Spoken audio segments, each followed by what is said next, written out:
we're back for Formula 2 and Formula 3 for a double header this weekend. But first, we will be going to Austria. Welcome to episode 15 of Formula Talk, and we're here to discuss F2 and F3 in Austria, but also look at F1 Academy that took place last weekend in Zandvoort. My name is Sophia, and joining me today, as always, is the lovely Tom Downey. Hello, how are you? I'm good, thank you. And yourself? I'm very well, very excited for the weekend. I know, double header as well. Not that, coming up to Manchester. Yeah, I mean, let's get it straight off the back right away. If you're based in Manchester in the UK, we'll be doing a live watch-along for the Austrian Grand Prix at the Seven Oaks in Manchester City Centre. You'll see myself, Tom Downey, and a few other members of the Grid Talk team. We'll be also recording a live episode of Grid Talk right afterwards, right from the pub as well. So if you want to come join, meet the rest of the team, by all means, it's a great atmosphere. And all information is on our Instagram and social medias about locations and times. We'll be there from about 1 o'clock on Sunday afternoon. So we're just in time for Martin Brundle's Grid Walk talk. But yeah, before we get into this episode, we must thank our sponsors, BetOnline. BetOnline is your number one source for all your betting needs. Get the latest odds, lines, and matchup reports from baseball, boxing, golf, and so many more. BetOnline continues to be the fastest and easiest way to place your wagers, including live betting and your favorite casino and card games available to play right from your phone. Head to the website or use your mobile device to sign up today and get in on all the action. Remember to use our promo code BELIEVE, that is BLEAV, for your 50% welcome bonus on your first deposit. BetOnline, where the game starts. So before we get into F2 and F3, because there's so much to discuss about what happened last year and do our bold predictions for this next race weekend, let's look at Formula F1 Academy. So they were in Zandvoort last weekend for round 4 out of 7. So we're halfway into the season. We have one new winner out of the long list of 6 winners. 6 winners? Yeah, 6 winners already of the season. So it's definitely catching up. And we have a double pole, and this one stayed. It didn't have any penalties like the previous one that we had a couple rounds ago. So looking at qualifying, it was Hamda Al-Khabaisi who took the double pole for the MP Motorsport team. Her double podium alongside her teammate and sister Amda, who finished P8 in qualifying 1, means MP Motorsport were set to start on pole for all 3 races at their home track as well. That's awesome to have for F1 Academy. Oh yeah, that's wicked, and it's just, I say it's just what F1 Academy needs. It's not what F1 Academy needs is proper broadcasting. But I'm not going to get into that again. No, it's good for the sport, and it's good for it's good for the drivers as well. And the one thing that does amuse me slightly is you got Hamda Al-Khabaisi and you got Amada,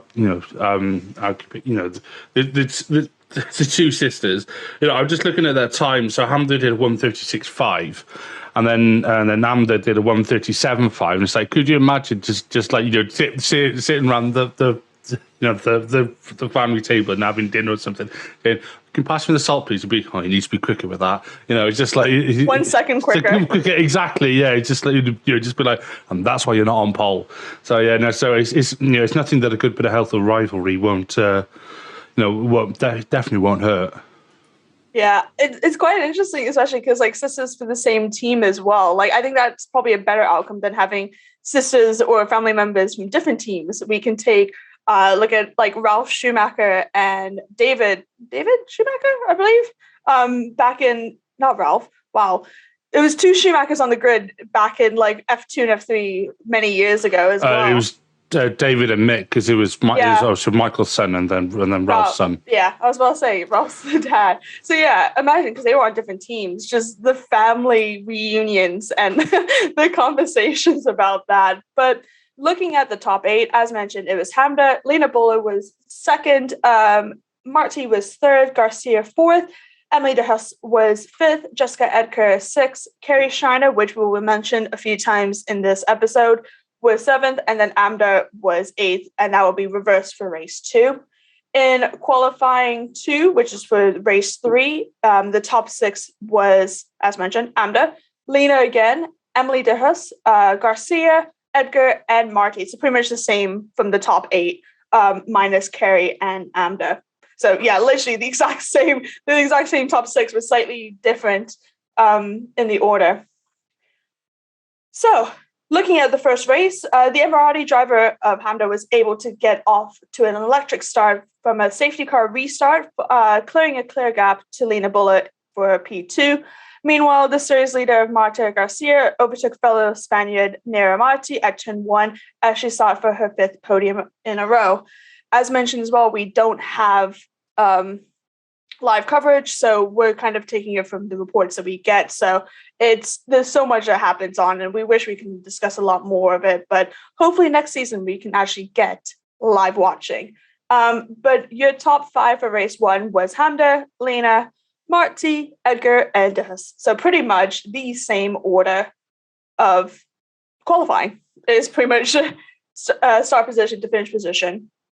Race 2, which was the reverse grid, it was actually Carrie Schneider who held off to the series title chases to win the second race in Zandvoort, claiming her first win of the season. On the final lap, the entire field was split by just 5 seconds, and it would be Schneider who would secure her first and ART's second win of the season. Garcia crossed the line in second to gain points for her title battle with Hamda. And then Lena Buller finished P3, which is her 7th podium of the season. So top 5 was Carrie Schneider, Garcia, Buller, Edgar, and Emily. Race 3 was Hamda Akabasi's and MP Motorsports' most excellent weekend was continued as she secured her second victory in 2 days ahead of her teammate and home favorite Emily de Hus and Swiss driver Lena Bullard. In a race full with action, the pole sitter Hamda was electric as the lights went out to distance herself from Lena on the opening lap. At the back of the field, however, a collision between Carling's Megan Giltz and Campos Racing Laura LaFrance left the Canadian driver with damage and forced an early retirement. The top 5 was Hamda, then Emily, then Lena, then Garcia, and then Bianca Bustamante finished P5. And we didn't mention her much, but she's actually been involved in a few other disciplines. We'll do some special episodes about some of the regional F3 races and the F4 races as well, especially when we have a bit of a gap in the season towards the summer break, and even when we're in between Monza and Abu Dhabi for F2. We'll discuss some of the other regional disciplines. We also have FRECA that's taking place recently. I believe that's this weekend as well. Euroformula, that's another kind of discipline that a lot of drivers who have raced for and now race in F1 Academy or F2 or F3. Moving on to F3, we have a driver change, Tom. That we do. So it was announced. When was it announced? It's about 2 days. Yeah, 2 days ago, I think. 2 days ago, 3 days ago. Yeah, so it is. It was PHM Racing, aka Charoux. They have confirmed Mackenzie Cresswell for both Spielberg and Silverstone. So he's going to be replacing. Oh God, there we go. Piotr Wisnicki. If I butchered that pronunciation, I do apologise. So Cresswell is coming from GB3, not to be confused with GP3, the predecessor to F3. A lot of threes going on today. He's 17. I do apologise. I was trying to hit the mute button, but all I did then was punch the microphone. That's one for the shorts. We don't quite know because he says he's coming for Austria and then for Silverstone, so he's obviously coming in for his home race. But we don't categorically know if he's going to be if he's going to be in for the rest of the season, if he's just in for 2 races. So currently, there's a little bit of speculation. It could be that that Wisniewski wasn't performing well enough. It could be a sponsorship issue. It could be anything. We don't know. So all we know at this time is that Mackenzie Cresswell coming into F3 from GB3. He's coming into, yes, I know. I'm trying to be very particular about that one. But we know he's coming in for Austria. and Silverstone, and then after that, at the moment, who knows? But he could then go back to GB3. I'm going to hate saying that phrase by the end of the show, or he could be in that Shuru seat for the rest of the season. We honestly don't know.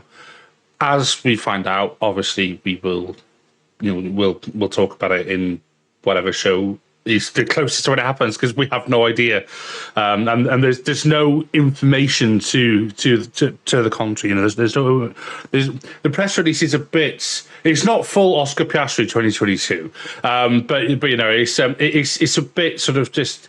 It feels a bit too corporate. So there's nothing referenced about the outgoing driver, so we don't know. We'll see. Yeah, I mean, it has happened before. Not with Shrews. We had it with Campos last season with Ayrton Simmons, for example, off the top of my head, given the fact I've had a podcast with him last season, where mid-season he changed drivers were replaced. There were so many drivers replaced, actually, this time last season in F3. So quite an interesting one. That this is probably, I think this is the first one that's been announced and changed since then. But we'll see. It could be sponsorship. That probably is the best, because Peter Winsinski's actually performed better than his teammates already. So, but he's been consistently in top 20, but not that much into the points. So we'll see. But yeah, so we're back for round 6. Technically round 5, given that Imola was cancelled, out of the 10/9. So we're actually halfway of the F3 season. Pretty much some information is we've been racing here since 2019, so pretty much the start of F3. Same circuit information as F1 and F2, so 4.318 kilometers, 10 corners, 3 DRS. However, as of the time of recording, we don't have any information on how many laps the feature or sprint will be. If it's the same as F2, which normally it isn't the case, it would have been about 28 laps for the sprint and 40 for the feature. I want to say, and again, it's not official, I want to say it's probably about 25 laps and about 36 for the feature. But again, we've not seen any new posting about it. The fastest time was by Sebastian Fernandez in 2020 with ART with a 1:19.429. Looking at last year, our pole sitter was Isaac Hajar, who is now racing in F2 with a 1:19.750. On the reverse grid for the sprint race, it was Jack Crawford with a 1:20.351. So, sprint race. Some of the keynotes. Actually, there wasn't as many keynotes. There was a lot in F2, which we'll discuss in later on. But our podium was Jack Crawford in P1, Caio Collet in P2, and Franco Colapinto in P3. That's pretty much it. Yeah, that's pretty much no, because Crawford's now in F2 as well. Say that's almost the same as all the drivers I'll be racing this weekend in F3, but shows how much my prep has been. So the feature, though, was P1 Isaac Hajar, F2, P2 Victor Martins, F2, and Oliver Behrman, P3, who's also racing in F2. Keynotes of that race last year was Roman Stanek originally finished 6th, but was given a 5-second time penalty for causing a collision with Kalen Frederick, demoting him to 11th place and taking him out of the points.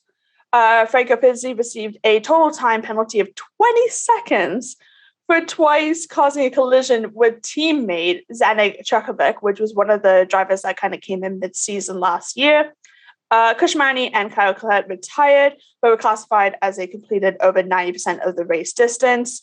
Following medical examination, Hunter Yini was declared unfit for the feature race on Sunday due to a broken wrist sustained at the sprint race, and therefore withdrew for the remainder of the weekend. And that's when we had some of the other drivers come in, replacing Hunter Yini for the rest of the season, pretty much in F3 last year. So, Tom, what is your predictions? Because we still need to keep track of this, so I'm having to go through different episodes, because I think I'm still quite right. But what is your pole, your sprint podium, your feature podium, and your bold? I like how you just said that and then just like, yeah, I'm always right. Yeah, of course. Yeah. I wouldn't say I'm more right than you. in this case. I'm not always right, but I think I'm topping more of being correct in points. Don't forget, you're going to have 2 days of putting up with me in person. So. Oh, God. Can't wait. So, you sound so excited, mate. Of course. Is it? Yeah. So, right, my pole sitter.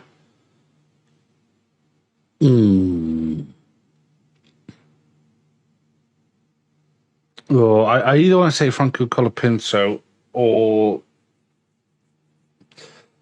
no. I'm going to stick with that. I'm going to say Franco Colapinto. I was going to say Gabriel Mini, but just spice it up a bit in it. I'm going to say Colapinto, and then my sprint podium. I'm going to say Luke Browning. I'm going to say Luke Browning. He looks like he's gone quite well. Less technical track. Who knows? I'm also going to say Oliver Goethe. I think he'll get on the podium, and then my boy Gregoire Saucy on the podium. Then for the feature race, I think Colapinto is going to win. I think he's going to hold off Gabriel Mini. And then as for P3, don't know. I'm going to go with Ollie Gray. Then my bold prediction is in either the sprint or the feature, so one of them, they all make it through turn 1 and then turn 3 and turn 4 unscathed, because turn 1 really pinches. Then turn 3, turn 2. Okay, it doesn't exist, but on the circuit map it says turn 2. But it's you don't even have to lift or move the wheel, but it's apparently a turn. So thank you, FIA. So turn 3, which is the second sort of harsh braking zone, obviously very uphill. It's a very acute corner. I think we might see, especially on cold tires, cold brakes. We might see someone just think, do you know what? I'm going to send it, and then next thing you know, there's just carbon fiber everywhere. So I've got faith that they're going to behave, because to be fair, they were pretty well behaved at Monaco. So I'm going to channel that energy, and they're going to, in either the sprint or the feature. I'm not saying both because I'm not hedging my bets. That's mine anyway. That's fair. I mean, yeah, compared to Monaco last, F3 was quieter than F2, so could be the same case. Interesting. Okay. I'm going to go slightly different, I think. I think Dino Bekovic will take pole. I think for sprint, the podium will be P1 Zach O'Sullivan, P2 Gregoire Saucy, P3 Leonardo Fornaroli, I think. So, we'll see. Because, I mean, they're quite decent in the standings-ish. For the feature, though, I think it will be Dino will take pole. I think Gabriele Bortoleto will take P2. And then, I might just be very, very basic. I think Mini will then take P3. Why not? He's been consistent-ish most of the season. So, yeah, that's my top 3 for the feature. My bold prediction is Mackenzie Cresswell to get points in either the feature or the sprint. I think that's a little bit of a bold, given the fact that is very bold. Why not? Why not? Yeah. Let's see it. It's a bold prediction. I think it's quite an interesting one. I don't say if it's the feature or the sprint. I think it's either or for it. I think that'll be a great one, and we'll see. Yeah. F2 then. Let's look into F2. So pretty much has been on the calendar since the beginning of the series. As mentioned, 4.318 kilometers, 10 corners, 3 DRS zones. The sprint race will be 28 laps, and the feature race will be 40 laps. The fastest time has stayed the same since the beginning of it racing in Austria, which is a 1:13.396, which is held by Charles Leclerc. Last year, pole was Frederick Vesti with a 1:14.123, and then the reverse pole for the sprint was 1:14 by Richard Verschoor, which is a 1:14.568. So very close, the top 8 top 8 for the reverse for it. Sprint, it was. Ooh, there was a lot of penalties for both the sprint and the feature last year, and I remember one of them very well for the feature more than anything else. But for the sprint, Frederick Vesey and Ariel Cordeal and Ollie Caldwell all received a 5-second time penalty for exceeding track limits. Liam Lawson was due to start from 14th, but stalled on the grid and was forced to start from the pit lane. Thus, the starting grid for him was left vacant. Owasa received a 5-second time penalty for forcing Logan Sargent off the track, and Emery Cordeal received a 30-second time penalty for overtaking under double yellow flags. And again, this is actually, I think this was Cordeal's first race as well, because he came in mid-season. If I'm not 100% sure, but I think this is when he came into racing into F2. Started to go on. Yeah, started with a 30 seconds. 30 seconds. Yeah. I said that does seem very harsh for overtake. I get that overtaking onto double yellows is a big no-no, and double yellows are out for a reason. But 30-second, was it a 30-second time penalty or stop go? Yeah, I think stop go only goes to 20, I think. Yeah, I'm not sure if it was a stop. I'm not sure if it was a stop go or not. It just said at the notes at the end what the different penalties were. Yeah, if it was a stop go, I think it would say. And also, I think actually a stop go only goes to 20 seconds, certainly in F1, so I'd imagine that trickles down. But yeah, that's half a minute. That's, I could say that's half a lap. Okay, it's not half a lap in Austria because these aren't F1 cars. But that's a good third of a lap in Austria. I mean, it's close to almost half because the pole took 1 minute 14. So. No, yeah. So it is just under half a lap then. Obviously, race times are different because you're heavier with fuel and you're not dumping energy or the rest of it. But yeah, because we've seen F1 drivers. I think Kimi got a 10-second time penalty in Belgium donkeys years ago when he was still at Ferrari. But yeah, 30. I know I'm going on about it, but yeah, because that seems very, very hard. But also, what are you going to do? Because it's been 2 years now, so. Yeah, I mean, there's more penalties in the feature as well. We even have a disqualification as well that happened last year, which I will say the podium as it was, but then it was actually the top 2 that finished across the line that had penalties or disqualifications. So it was classified as Logan Sargent as P1 on the podium, with Enzo Fittipaldi P2 and Roberto Merri, who came in mid-season that race as well, P3. However, Logan actually finished 3rd across the line. Enzo was 4th, and I want to say somebody else was above Roberto, but I think they had a penalty, and then that's how Roberto got up into the podium. I remember this very vividly when I was reading my notes and prepping for this episode. I remember this race very well because the person that actually went across the track first was Richard Verschoor, and the person that came second across the track was Jehan Deruvla. However, Richard Verschoor was disqualified due to failing to provide sufficient fuel sample after the race. He finished across the line, and then he pulled off to the grass area. So you couldn't even complete the lap to go back into the pit. I remember they had to push it. And there was all the kind of controversy by the commentators, what's happening? And then Deruvla finished second, but was given a 20-second time penalty after his team attempted to dry the track surface at his grid slot before the race. Oh, what? You cannot interfere with pit boxes or grid slots. They've also got the leaf blowers out, or they're probably a bit more advanced than their leaf blower, but the fundamentals are still the same. We've seen it sometimes when they're trying to dry the pit box. You cannot do it. That is a slam dunk penalty, as Martin Brundle would say. Oh, and there's even more penalties as well. Oh my God. So many penalties as well. It might be a bold prediction for F2. No penalties in any of the races. That's mine. That's mine. I call it. Perfect. You've looked at it. So you can add that one. You can add that one because I think that is wishful thinking.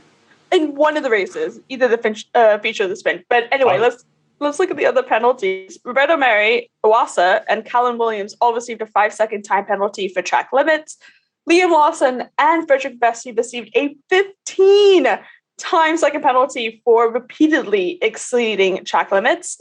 On top of that, Frederick Vesti received a 5-second time penalty for overtaking Ollie Caldwell off the track. And then, as mentioned, Richard Bashore being disqualified, and Andrew Rublo with his 20-second time penalty. Wow. Well, I mean, to be fair, repeated track infringements, or repeated track limits, I should say. Fair enough. Everybody gets a couple of warnings, and then it's like, don't take the mick. Yeah. FIA is going to be busy this weekend by the looks of it. Yeah. Especially if the sausage curves are still there, because you get offline, you dip a bit on the sausage curve, and it will spit you out sideways. And don't forget as well, F1 is doing sprint race as well. So you have sprint shootout and sprint race. If you want to hear about the F1 side of Austria, you can listen to Grid Talks podcast, where we've previewed the Austrian Grand Prix already, and it's on Spotify, Apple, YouTube, wherever you listen to us. But yeah, that went out recently as well, and discussing the new format of the sprint as well, how they have the sprint shootout and the normal sprint race. I had some pretty strong views on the F1 sprint. Oh, you were on it. I've not had a chance to listen yet. I'm sorry. Yeah. I'm going to listen to it today. Oh, sorry. Yeah. No. I had some pretty strong views on the sprint, and they were not positive. Yep. So definitely go take a listen then to hear Tom's colorful opinion probably about it. Bold predictions. Pole, bold, and podium. Podium or podiums? Podiums. Yeah. Yeah. I thought feature and sprint. Why not? I was trying to make it like nice and like rhymey-ish. Yeah. Sick rhymes. So, you can tell you live in Manchester, spitting bars. Yeah. That doesn't work. That phrase doesn't work when you've got a fairly middle class accent like mine. Even if I am Welsh. Or American accent like I do. Yeah. I thought you were from Barbados. Callum. Rio doing right, okay. So Paul, well, I would have said Teo Porchet, but I think he's gonna absolutely hem the bed, as the saying goes. So I'm gonna say either Iwasa or Bearman. I'm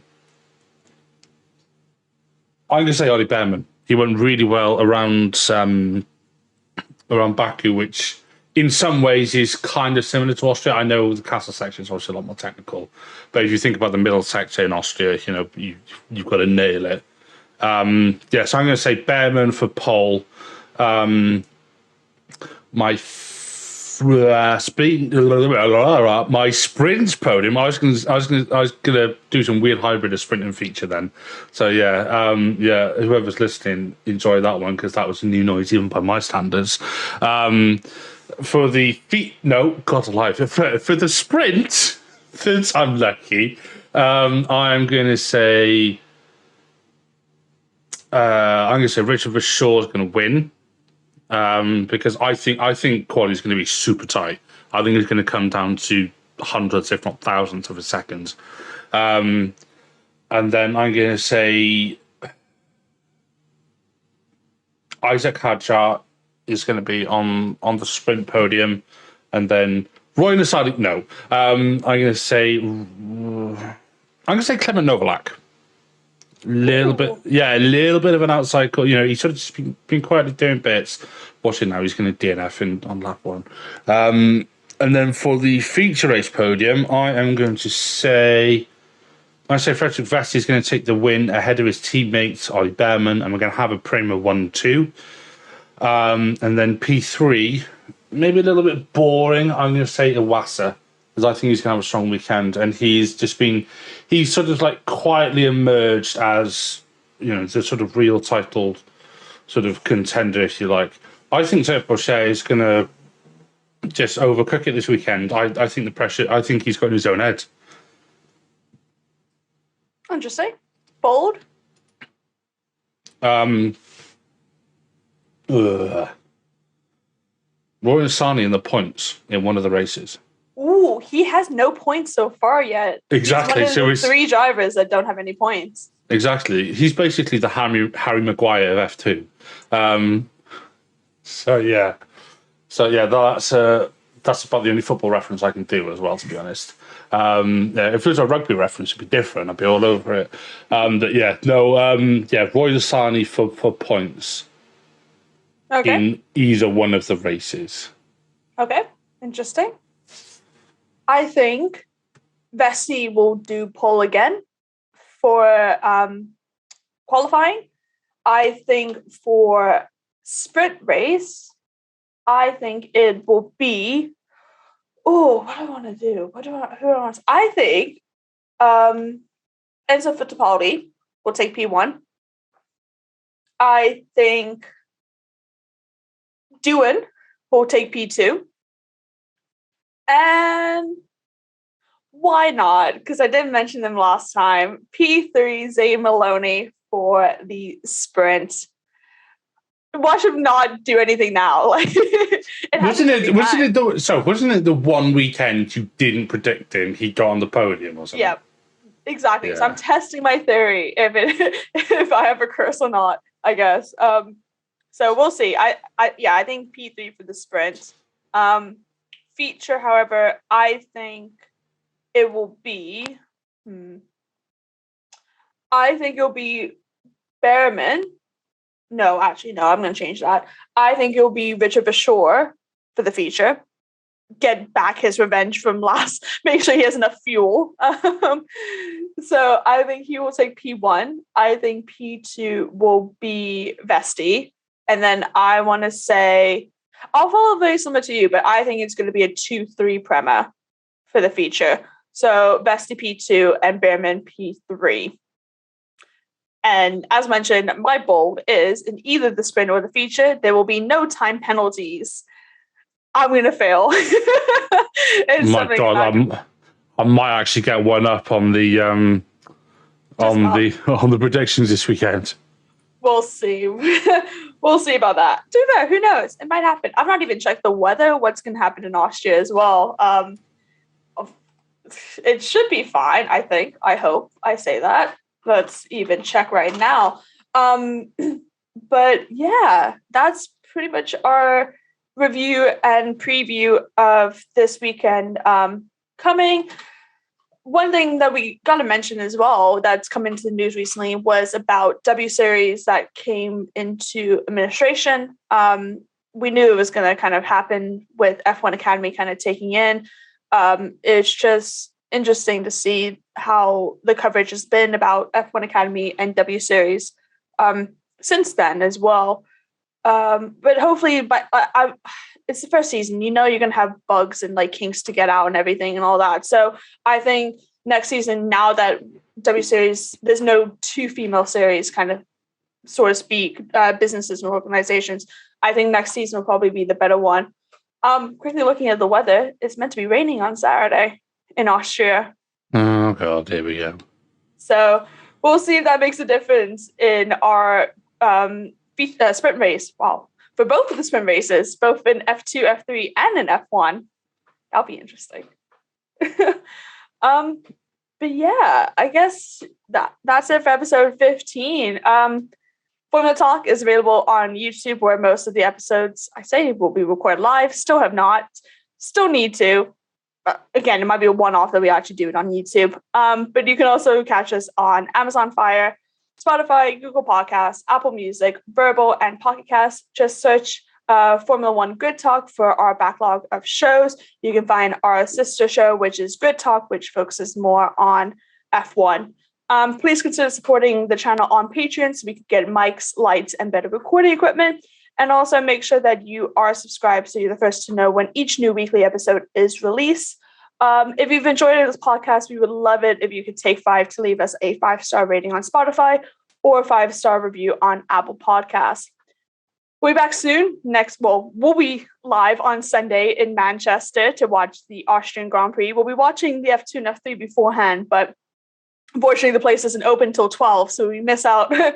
We miss out on watching the feature races. So we'll probably just live stream it somewhere for that. But yeah, if you're based in Manchester, come join us at the Seven Oaks. It's in city centre of Manchester. It's in the Chinatown area. It's right next to the Manchester Art Gallery. People know the area well. It's myself, Tom, Ruby, George, Owen. Am I missing anybody? I think that's it from the five of us. Yes, because Ruby is on production duties. Yeah. So while she'll be there, she is not going to be a panelist or host, but she will still be there. Yeah, exactly. She'll be there, and we'll all be there. So if you want to swing by, even if you don't watch the whole race or just want to swing by when we're recording, by all means.